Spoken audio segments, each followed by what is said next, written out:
Happy birthday, America. It's Independence Day again, baby.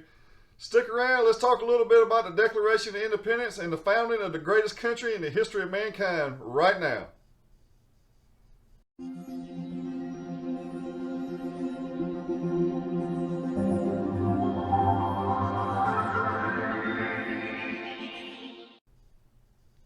Thanks for tuning in to my channel. Today we want to talk a little bit about the Declaration of Independence. Everybody knows the most popular lines, or I hope you all know at least the most popular lines in the Declaration, that we hold these truths to be self-evident, that all men are created equal, they are endowed by their Creator with certain unalienable rights, that among these are life, liberty, and the pursuit of happiness. That to secure these rights, governments are instituted among men, deriving their just powers from the consent of the governed. Very important, consent of the governed. In the Declaration of Independence, 56 congressional delegates signed this declaration, and they told King George, the highest, most powerful man on the entire planet in that time, they told him that you are no better than anybody else, and that we are free here in America, and we will not be ruled by you anymore. This was a death sentence to these 56 delegates. It was obvious that you don't talk to the king this way, but they had hopes and dreams for everybody of this country and a new vision of the future for everybody.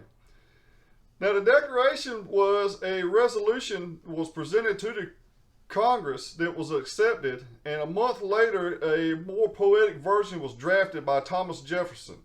He was a very good writer. He did a lot of reading. He is the one who drafted the Declaration of Independence, and it was signed a few days later by the 56 congressional delegates.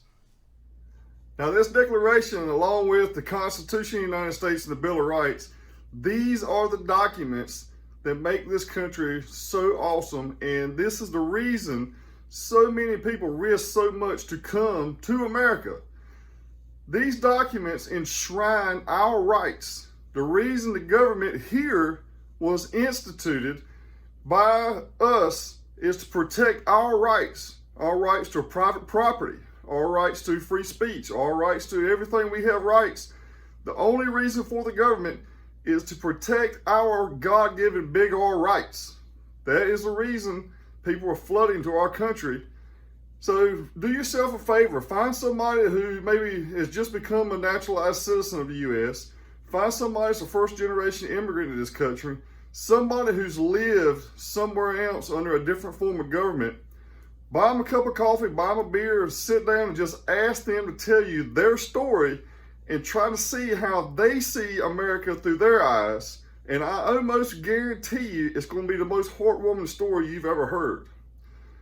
But this is the reason that Independence Day is the second greatest holiday we have in this country. It's right behind Jesus' birthday and right in front of Groundhog's Day. What I want to talk to you today about is the word liberty in the Declaration of Independence. Now, the word liberty has two different meanings to different groups of people. And you would think that liberty means liberty to everybody. But there is a positive liberty and there is a negative liberty. Now, negative liberty is my individual liberty, my right to be left alone. The framers of the Constitution, they wrote an entire Constitution on negative liberties. And it's saying that the people have the right to live their lives as they see fit. It's a live and let live mentality. It's my right to live my life the way I see fit, as long as I don't interfere with your liberties and anybody else's liberties. Live and let live. Now, on the other side of the spectrum is positive liberty. People believe in positive liberty. They think they have the right to impose their will on other people. Now, you can see a lot of this in the news today and everywhere else. They talk a lot about collectivism. They say things like, the children of the community belong to the community, not to the parents. They want control over other people's lives. But a lot of them are hypocrites also, because they want to live their lives the way they see fit and be left the hell alone, but they want to tell everybody else how to live their lives. That's positive liberty.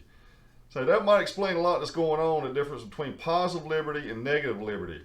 And it's kind of, sounds weird because negative liberty is actually good That's what the framers wrote the entire Constitution on, to allow the people to be left alone, keep the government off of our backs. Positive liberty is liberty where people want to impose their will on others. So maybe that'll help you out a little bit. There is two different forms of liberty. And I'm glad you stuck around and watched this video.